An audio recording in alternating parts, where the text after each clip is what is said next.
and welcome to Convince Vince!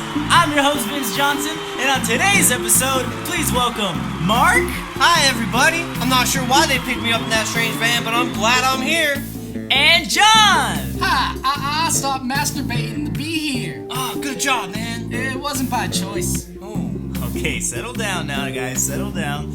Here's how the game works. We have this here bucket filled with topics that these boys are gonna try to convince Vince.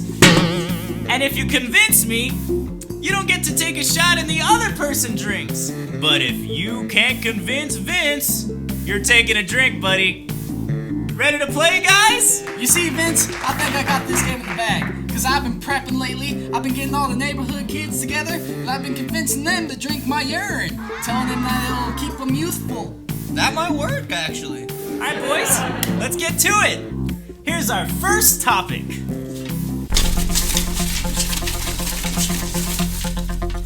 No peeking.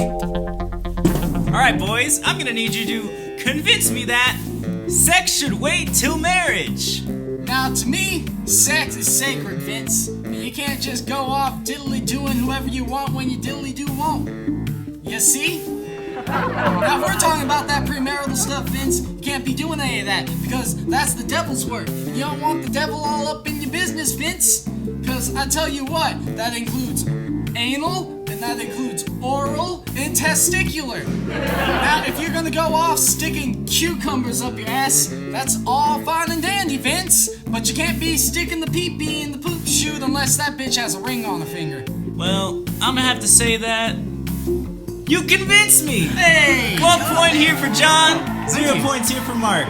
You're gonna have to take a drink now, bud. Oh, what? Yep. Alright, cool. That's cool.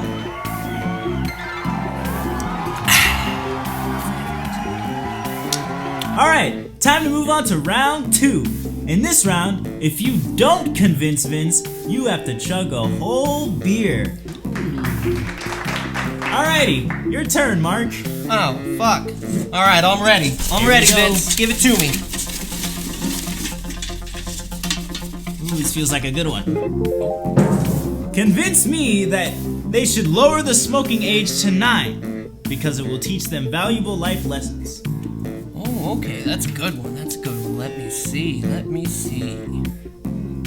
These 9-year-olds haven't been through nothing. Nothing. And I think especially this would benefit the suburban white population because those motherfuckers are privileged. They don't know shit for hard times. Now you start smoking at 9, me personally, I've wanted a cigarette since I was about 8, so I think that's a perfect transition year.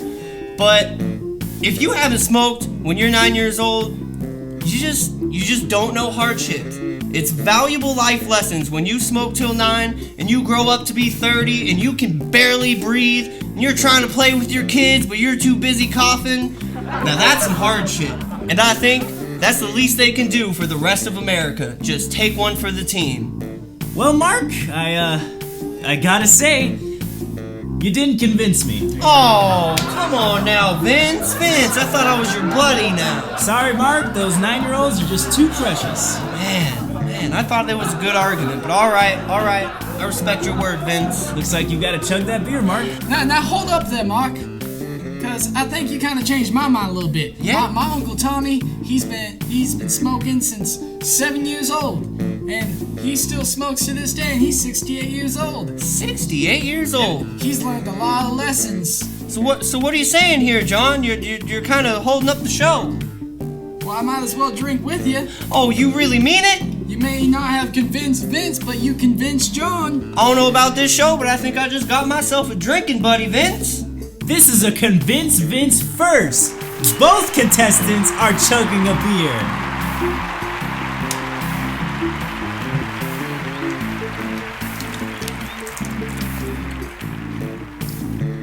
That's how you chug a beer. Why do they have to be so cold, Vince? I like them chilly. It's warm. It matches with my warm rumbly tummy. Well, it looks like we need to take a quick break to clean things up over here. Let's hear some words from our sponsors. Shit, motherfucker. Wannabe Whitey here. I'm here to talk to you today about Stater Brothers brand 3-pound bag of white corn tortilla strips. this motherfucker right here, it can feed a family of 25 in a third world country for 13 and a half days, man. Let me tell you. To complement the Stater Brothers white brown corn tortilla strips, we have the Broskitos habanero salsa.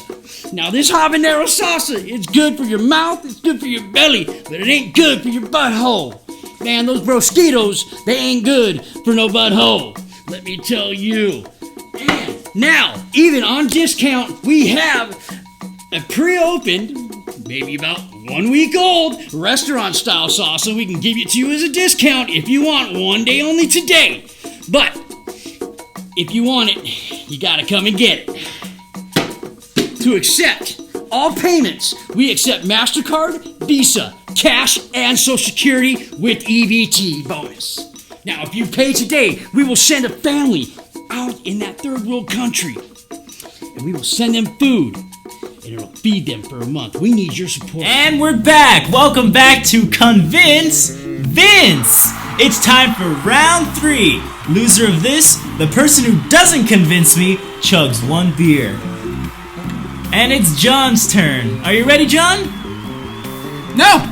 No, well, you better be, John, because you're up next. I guess so. I ain't chugging a beer for you. I'll do it for you, Vince. All right, here we go.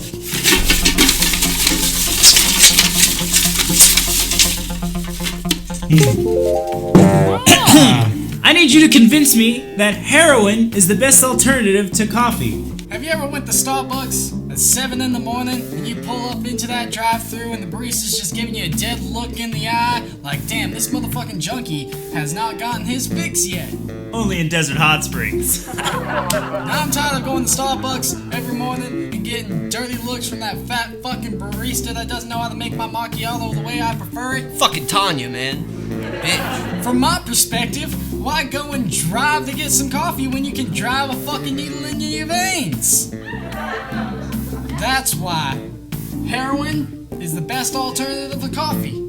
Well, John, I'm gonna have to say you didn't convince me. Oh shit. Have you ever sucked dick for coffee?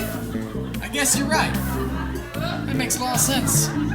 Looks like you got a chug there, bro. Well, here's another one for the poop shoot. Right, Vince? Right, John. Yeah. Drink up, Johnny boy.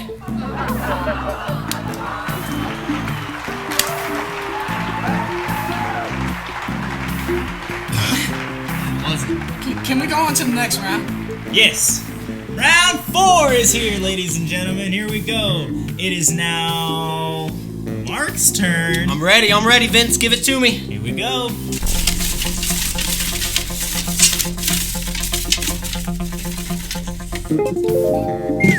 I need you to convince me that a dog can love its owner in all forms of the word with written consent from the animal. All right, I think I got this one, Vince. I think I'm ready. Cause this one really hits home for me, Vince. This now everyone's gonna want to listen to this.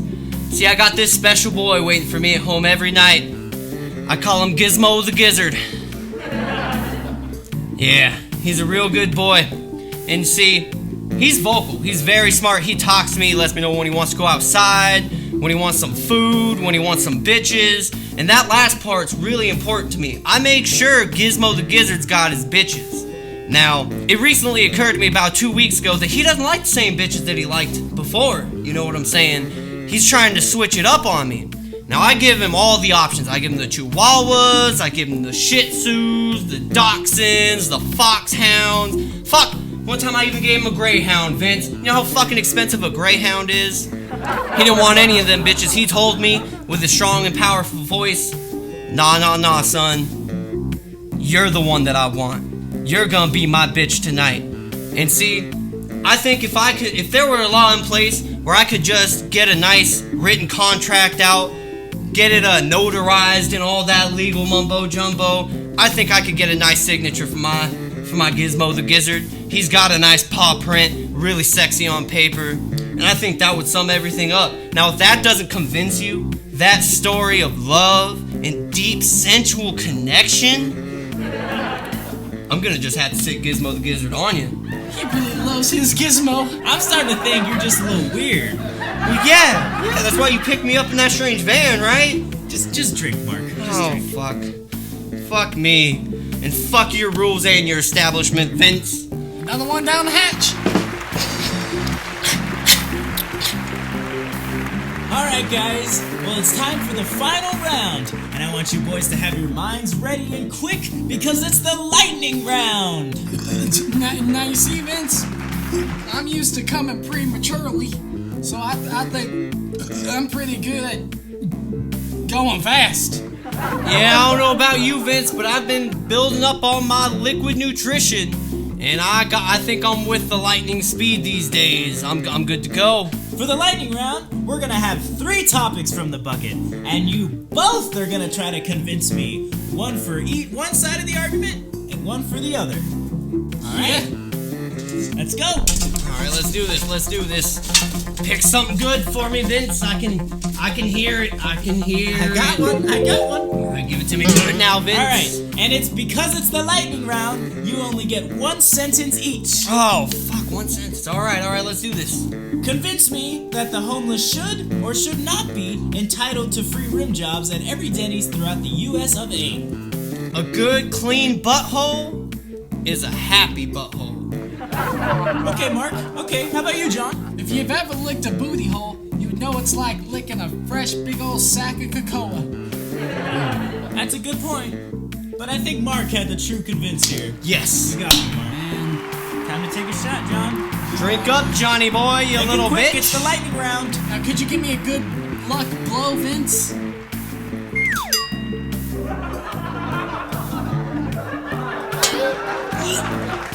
Alright, next topic. Watch out there. Watch out there, John. Come on. Come on. AMPM's dick pills really do work.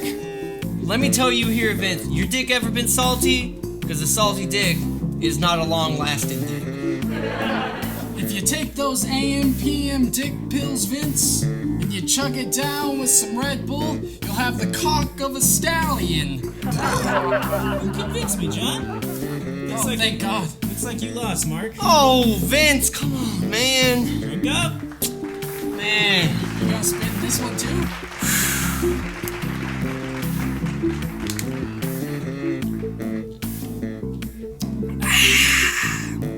I do it for you, Vince, and no one other. Okay, let's get to our last topic.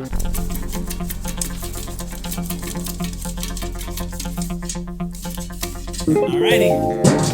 Convince Vince that a penguin is just a midget in a costume trying to avoid paying their child support. Now you see, my buddy Zippy, he doesn't even have a job. How do you expect him to pay child support when he can't even afford premium penguin porn? Of course Midget's gonna resort to the penguin life. Penguins don't gotta pay for shit. They give their wife a pebble, and they just call it happy feet, bro. They're all good and living happily ever after. Well, I'm honestly gonna have to say that neither of you convinced me that round. Oh, come on now, Vince. Really, you gonna do me with that bullshit? We can never satisfy you, Vince, can we? Nope, but you can drink those last 2 beers on the table. Oh, both of them? Well, one for each of you. Alright now, boys.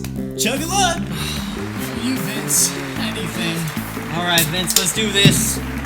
Cheers, good old brother John. Fuck you, Mark. Oh.